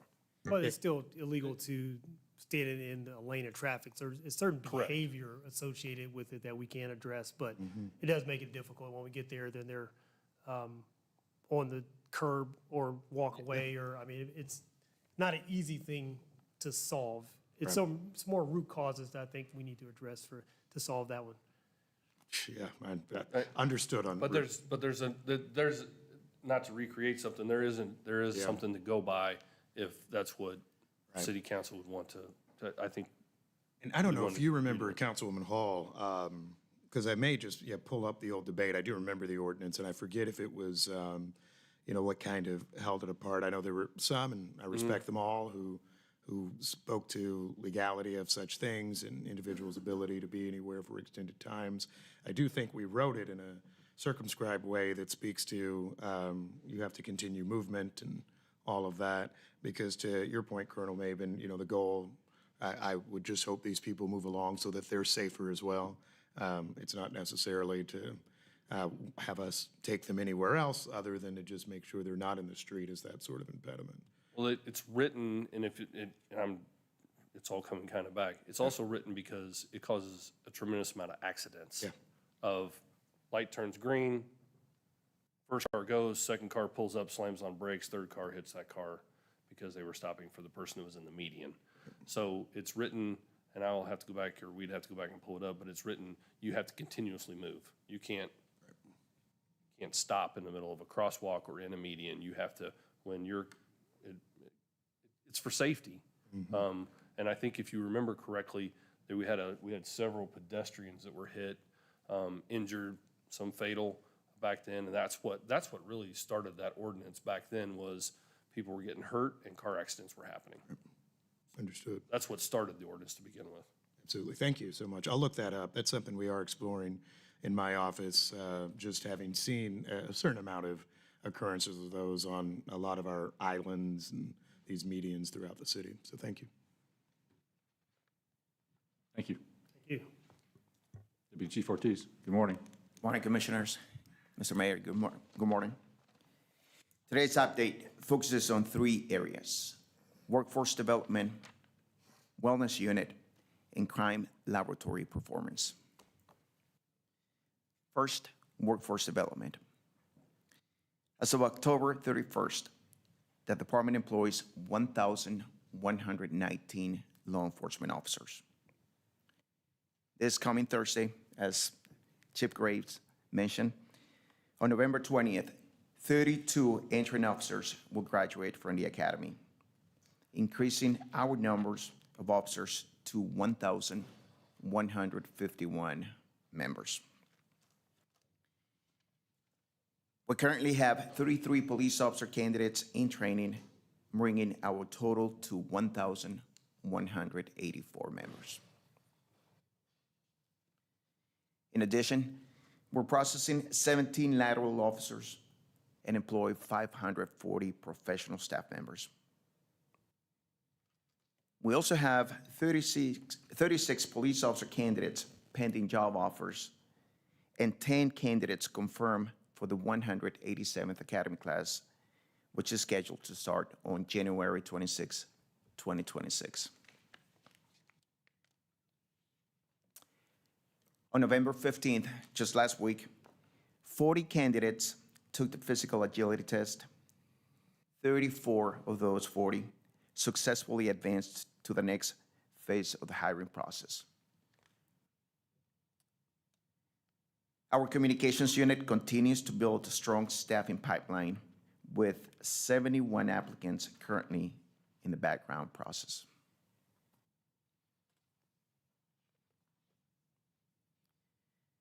Recruitment efforts remain active across high schools, community colleges, universities, and criminal justice programs. Our interns are gaining valuable experience not only to KCPD operations, but also to city functions, including a recent visit to City Hall that highlighted our strong partnership with city leadership. We'd like to congratulate the 34 police officer candidates advancing to the second phase of the sergeant selection process. These members will participate in a job simulation assessment from December 8th through the 12th. The final list of eligible candidates will be released immediately afterward. We're proud of them and wish them the best as they move forward. Now let's move on to our wellness unit. The wellness unit, in partnership with our chaplains and community engagement division, hosted this year's Faith in Blue event from October 10th to the 13th. This event included prayer gatherings, community walks, and youth engagement activities. This initiative continues to strengthen our connection with the residents we serve. A sincere thank you to Kimberly Shirley Williams and all personnel who participated and ensured that this event was a complete success. Lastly, the crime laboratory maintained strong performance in October. Staff completed testing on 647 cases involving 3,726 items of evidence. They processed 96 crime scenes, analyzed 1,646 firearms-related items, and they also participated in 8 public outreach events with more than 400 attendees. In conclusion, the Administration Bureau remains committed to 3 priorities: building and sustaining a strong workforce, deepening community engagement, and supporting the well-being of our members. Thank you for your continued support. That concludes my presentation. Thank you. Go ahead.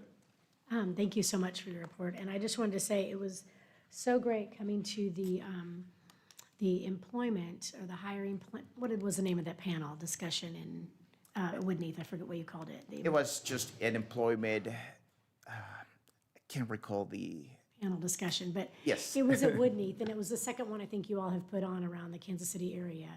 And there was the Clay County prosecutor, Councilman Willett from that district, your team, who I'm just going to talk about in a minute, and then a former police officer, and I cannot remember her name. Eva Santiago.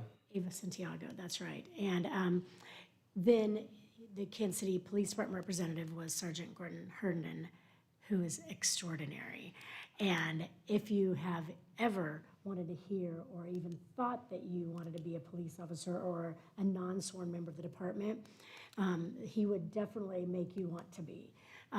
Extraordinarily gifted, extraordinarily talented, wise and smart and enthusiastic, but not mincing words about this is a real job and we want real people who want to do this job because it's caring for the people of our city. And so it was an extraordinary panel discussion that lasted 2 hours. It was moderated by a local TV reporter.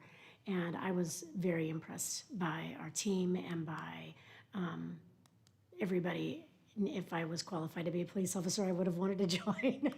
But I tell you what, it was really great. So I wanted to commend you on your team, your staff, and thank you. Appreciate your kind words. I'm sure that Sergeant Herndon is watching, and he is the best that we have in this department. He does an incredible Yeah, job. he does. Not only speaking, but organizing these events and just pushing, motivating He does. everybody in the team. So he's an amazing person to have in our team. Well, and the whole team was great. I mean, it wasn't just Yes. him, but what he said on the panel was, you would have wanted to join the police department if you heard him talk that day, so that was good. But your whole team's good. Thank you. Deputy Chief McCollum, good morning. Thank you. Good morning, Commissioners, Mr. Mayor. All items for the Executive Services Bureau can be located under tab D of your board book. Item A, budget transfers for fiscal year 2025-26. I request that the following appropriations be transferred within the general fund and the police grants fund. The general fund transfer moves $1.6 million from personal services to contractual services for personnel matters and to pay for contractors within the communications unit. The police grants fund transfer moves $35,000 from personal services, $9,601 from contractual services, and $8,814 from commodities, totaling $53,415 to capital outlay. The police grants fund transfer adjusts appropriations to where they are needed now compared to when they were estimated in the fall of 2024 as the budget was being put together. Unless you have any questions, I recommend approval. I move approval. Second. Moved and seconded. Are there any questions? I have one, just to confirm, making this transfer does not change our plans in the hiring and the January class that we're anticipating, just to be clear. Correct. We are still full steam ahead. That's my only question. Any other questions or discussion? If not, those in favor say aye. Aye. And those opposed? I'll vote no. No, motion passes. Thank you. Item B, adjustment to special revenue accounts for fiscal year 2025-26. I request $1.5 million be appropriated from the unappropriated fund balance of the liability self-retention fund for personnel matters. Unless you have any questions, I recommend approval. So moved. Moved, is there a second? Second? Moved and second. Any questions or discussion on the motion? I'll go ahead and put in the form of a question to the chief. First, obviously, I know that obviously law enforcement and public safety is so important, but also an imperfect endeavor. And I know the mayor at the last meeting made some comments to Andy Arnold about the litigation environment that we live in today. And I also know that the monies that were moving over there, many of them were, or some of them were for incidents that happened in excess of 30 years ago. But I also think it's important that you know, we as a body want to strive to drive that number as close to zero as we can.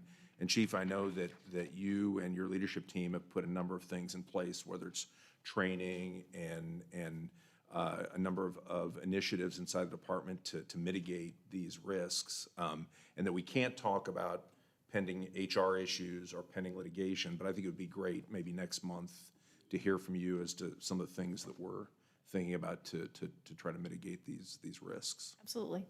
I'll present that next month. Any other questions or comments on the motion? If not, those in favor say aye. Aye. Those opposed? No? Motion carries. Item C, adjustment to special revenue accounts for fiscal year 2025-26. I request $550,000 be appropriated from the unappropriated fund balance of the Federal Seizure and Forfeiture Fund for body armor and uniforms. Unless you have any questions, I recommend approval. So moved? Second? Moved and seconded. Any questions? If none, those in favor say aye. Aye. Aye. Those opposed? Motion passes. Item D, renewal of bid number 2022-2, installation of law enforcement emergency equipment. On October 16, 2021, the board approved a one-year contract with KCOM Incorporated for the installation of law enforcement emergency equipment with the option for 4 additional one-year periods. The department anticipates spending approximately $1,178,610.42. This includes the additional funds appropriated by the city for the Steady Blue Light program.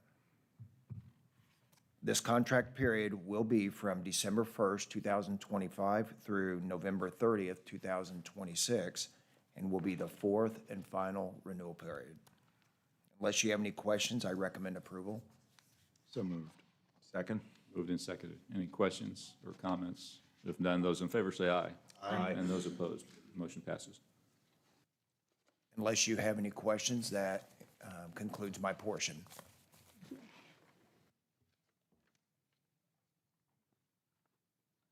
Deputy Chief Mills, good morning.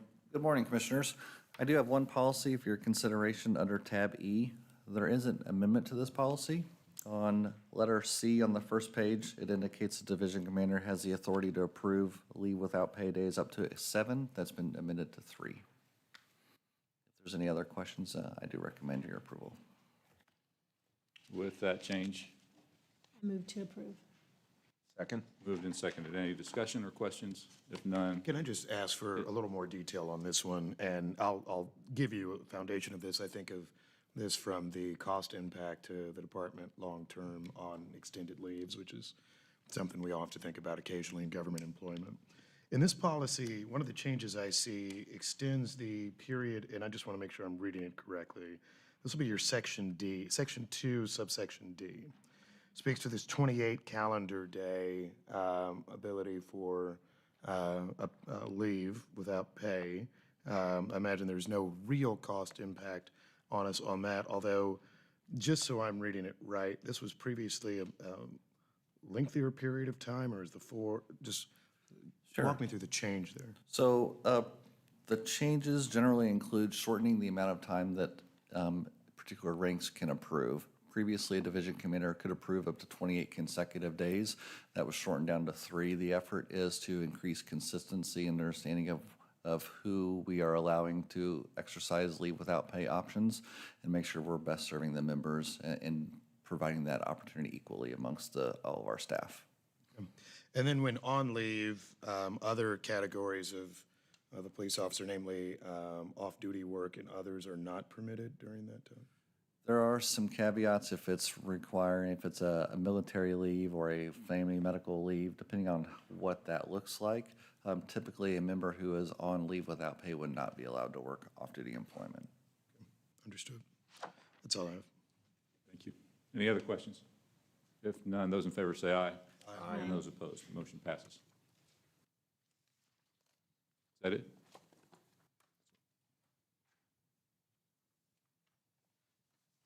Office of General Counsel. Good morning, Mr. Weiner. Good morning, President Whitaker. My update on behalf of the Private Officer Licensing Unit today is bittersweet. And it's that Private Officer Licensing Unit Manager Tammy Gallagher is concluding her service with the department this month after over 40 years with KCPD. I don't see her here today, but I believe I know lots of folks in the department are watching. Tammy started with the department in 1985 in the communications unit, and I'm not going to make the mistake I made earlier of mentioning how old I was or wasn't at that time.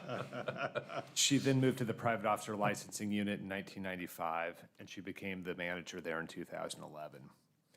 I think we sometimes take for granted the security officers that we see around Kansas City and think of them as being separate from the work that the police department does. The reality is that private officers are an essential part of public safety in our city. They respond on site to innumerable situations every year. They carry a license issued on behalf of the Board of Police Commissioners pursuant to state law, and Tammy and her team are the ones that make the system work. During her time as the POLU manager, Tammy has overseen the licensure of tens of thousands of private officers, as well as a complete rewrite of the administrative rules related to private officers. No one in Kansas City knows more about private officers than Tammy, or has worked harder to ensure that good officers get licensed and bad officers can no longer carry a license, or cares more about her team than Tammy does. She's also been a tremendous resource to me since I've joined the department. I'm deeply grateful for all the help that she's provided and all the patience that she's shown to me in this position. We're grateful for everything that Tammy has done for our department and our city, and we wish her and her husband, retired Deputy Chief Jerry Gallagher, all the best as they start this new chapter. Thank you very much, and please extend to her this board's recognition for her many years of service. We've come to become very comfortable with the reports we get from her because we know how thorough she is and that we can count on her for giving us the information we need to make those decisions, and congratulate her on a great career. I'll be sure to do that. Thank you. Thank you. I would echo those comments of Commissioner Whitaker. I've worked with Tammy for a long, long time and very closely and worked on the regulations. She's been absolutely invaluable. She does know these rules better than anyone. Absolutely. And just to comment about Tammy, I've not worked with her for years, but I'm accustomed to her being seated about 4 rows over, maybe the second row in. And when there's an appeal before us, the look on her face and that nod that she would give, depending on how that went, I look forward to seeing that in the past, and she will be missed. You could tell that through her leadership, the work of her team was phenomenal, and all the T's were crossed and the I's were dotted, and that will be missed. But of course, with succession, I know there will be someone else in that role, but she will be missed, sitting right out there next to Kayla. It's where she would normally be sitting, our one person in our new office. I'm sorry, Kayla. I should be giving you more props than that. But anyway, she will be missed. And then I do, Commissioner Romeo, as you mentioned, Kayla Kemp, sitting back there, is our new Associate General Counsel. I want to introduce her. She's joining us from the Missouri Department of Public Safety in Jeff City, and we're very excited to have her as part of the team. Great. Welcome. Nice to meet you. I'll remember that big title next time, Kayla. Anything else? The rest of my report will be in closed session. Thank you, Commissioner. Director Bennigan. All right, thank you. Erica Knoll? Or Eric Knoll?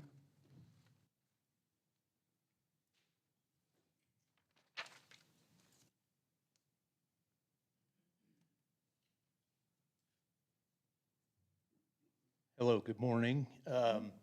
Before I say anything else, I appreciate everything you all do. I think you're great. You've done a great job protecting me my entire life that I've lived here. I've always admired you. My dad's dad was an officer who patrolled the Market area, and my mom's brother was on the bomb squad in the 1960s and 1970s. So I have tons of respect for everybody in here. I think you're doing a great job. And it's kind of a heavy heart situation for me in the sense that I have to ask this question for all of you, especially in the command area. A certain officer who is employed by KCPD has repeatedly asserted to me that he can arrest me for any reason or no reason, anytime, anywhere he wants. I don't believe that's true. I believe he has to have a reason to arrest me, and I don't know where he's getting this idea that he doesn't have to arrest. He doesn't have to have a reason. So that's my first question. I don't really want to have a debate about it, but oh my God, I'm going to be out of time. That's my first question. Can he do this? If he can do this, then why doesn't he? He just threatens it. And I don't think he can even threaten it because he legally cannot do it. Board, I have submitted multiple complaints about this gentleman, and the response is invariably, we're not going to do anything about it. Perjured himself in court in a trial, and I've raised this problem with the board repeatedly. In fact, you have a new complaint that you should be intaking that I submitted over the weekend. And I guess I have to stop, but what can I do to stop this gentleman from doing this? I especially, Chief Graves, first time I've ever met you, seen you on TV many a time. I'm kind of posing it to you to talk to your staff and say, why is this guy telling him he can arrest him for no reason? And that's, I don't really, like I say, I'm just putting the question out there. I'd really rather come back next month and see what you found out about it. I don't really want to have a big discussion about it here. But something's got to give. And everybody keeps telling me, well, just sue him. I shouldn't have to sue a police officer who is behaving incorrectly like that. It should be the staff and the command of the KCPD and the Board of Police Commissioners who put their foot down on this man. Sergeant Henry will meet you right after you All right, thank you walk away very from the much. podium. That's all I have. We'll get working on that. Thank you very much for listening. Ron Hunt?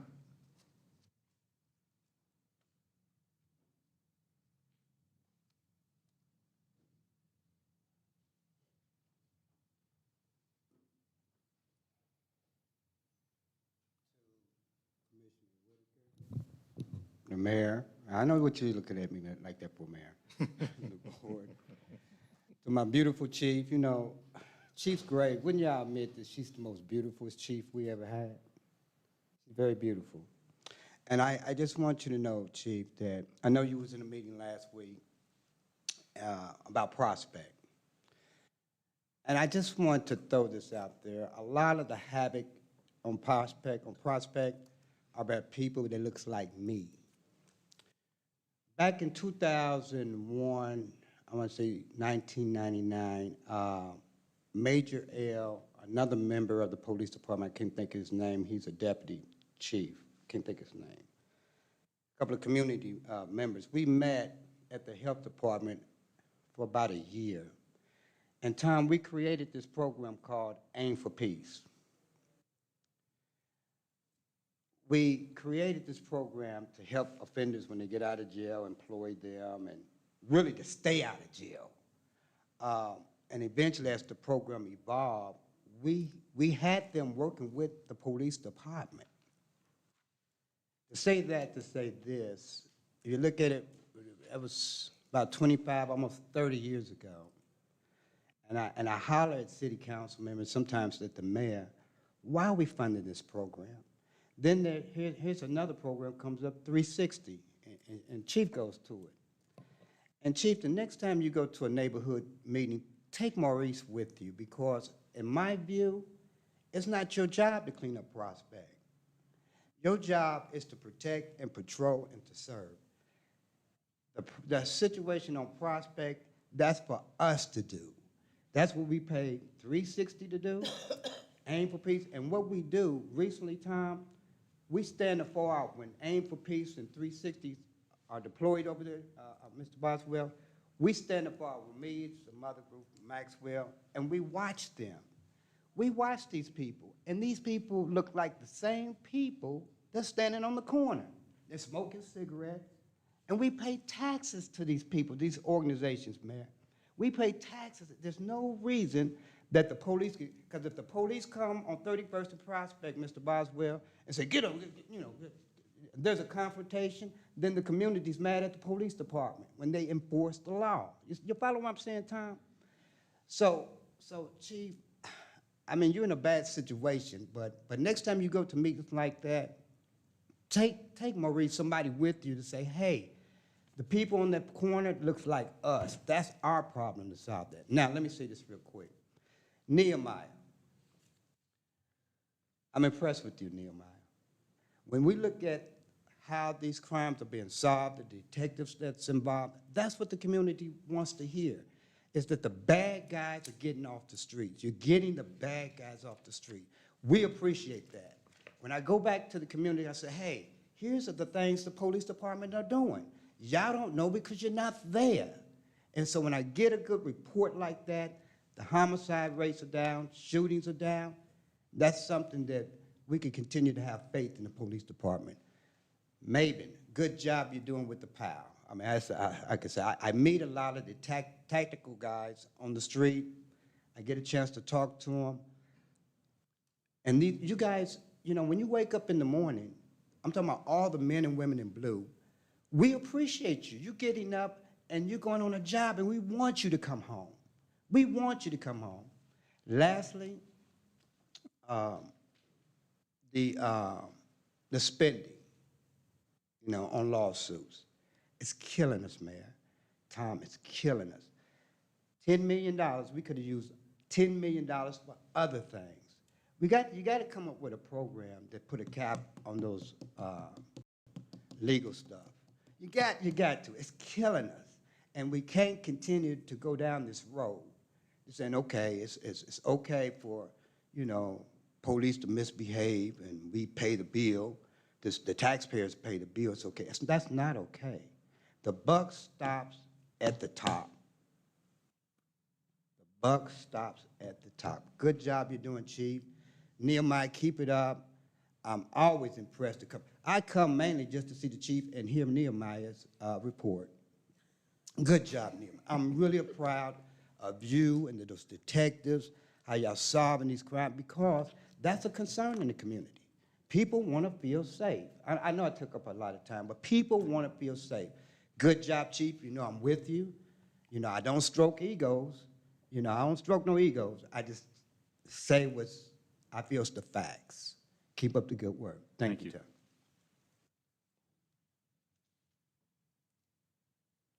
That's it. Thank you.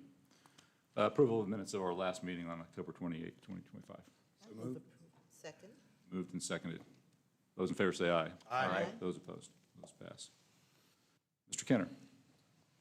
Well, I want to note, I guess, what's already been said, that Shiloh was a very good dog.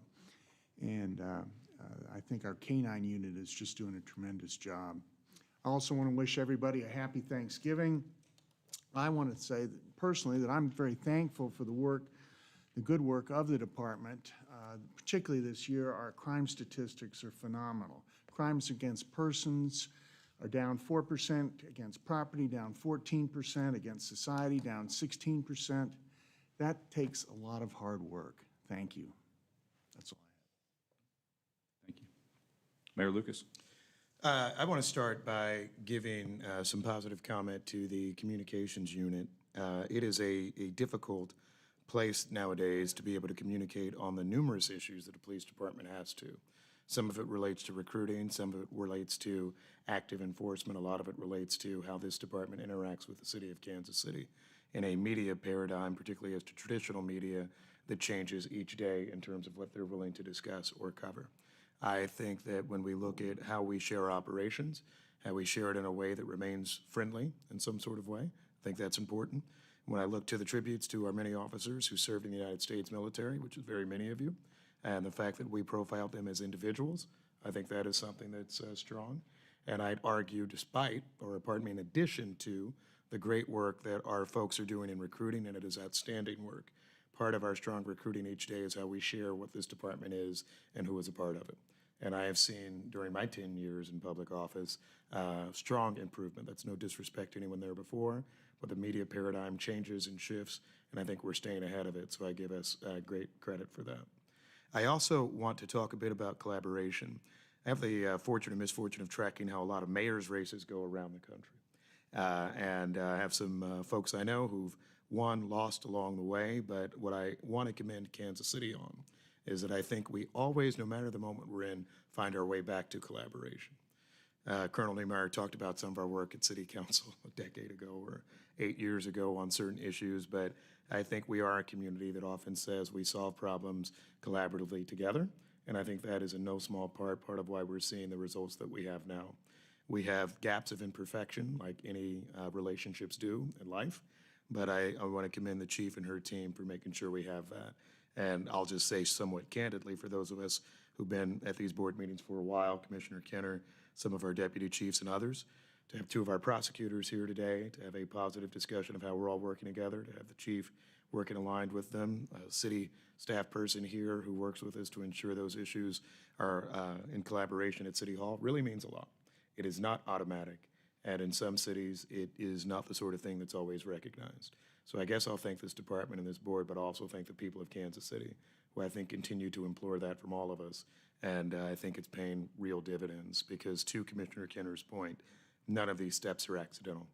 We sat in this board meeting for hours, crowds around, people making noise, interrupting us, talking about how we can have more call takers, how we can get more officers, how we can do the collaboration you discussed, Mr. Hunt. And congratulations on your marriage, by the way.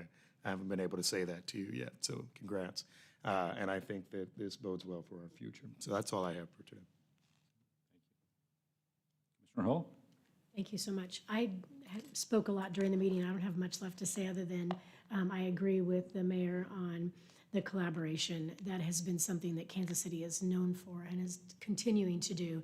And not only do we need to do it, but we're doing it in a really wonderful way and leading up to something that's going to be big in '26.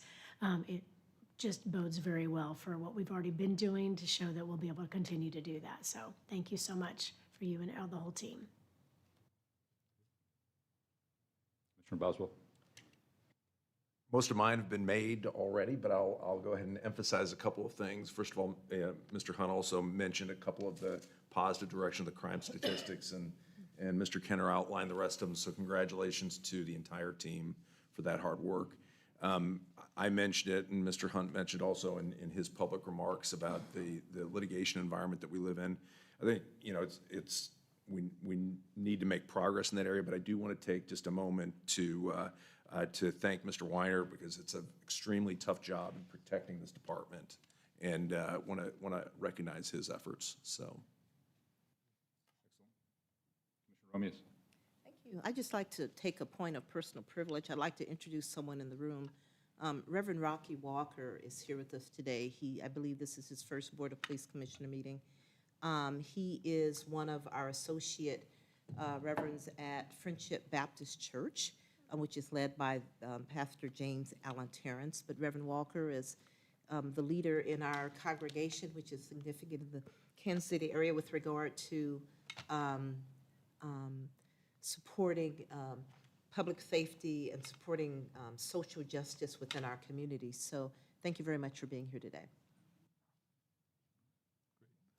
All right, next week, we're going to take time out with our friends and families and give thanks. I'm going to start that today by giving thanks to everyone who presented today. I know that takes work to prepare and stand in front of us, but it is so beneficial for us to be able to hear the deep dive on what's going on within the department. I also, like the mayor did, want to thank the media unit and getting information out there. We pride ourselves on transparency, and when we have good news or bad news, finding a way to communicate that to the public is so important. And so the past few weeks, particularly social media and otherwise, they've done a phenomenal job. And so I know there is work to do, but I think we can also be grateful that we have a great team here to take on those challenges. So with that, I'll conclude my remarks and look for a motion to adjourn this meeting and go into closed session. So moved. Second. That's a roll call vote, please. Lucas, aye. Oswald, aye. Romeus, aye. All right. Whitaker, aye. Thank you all.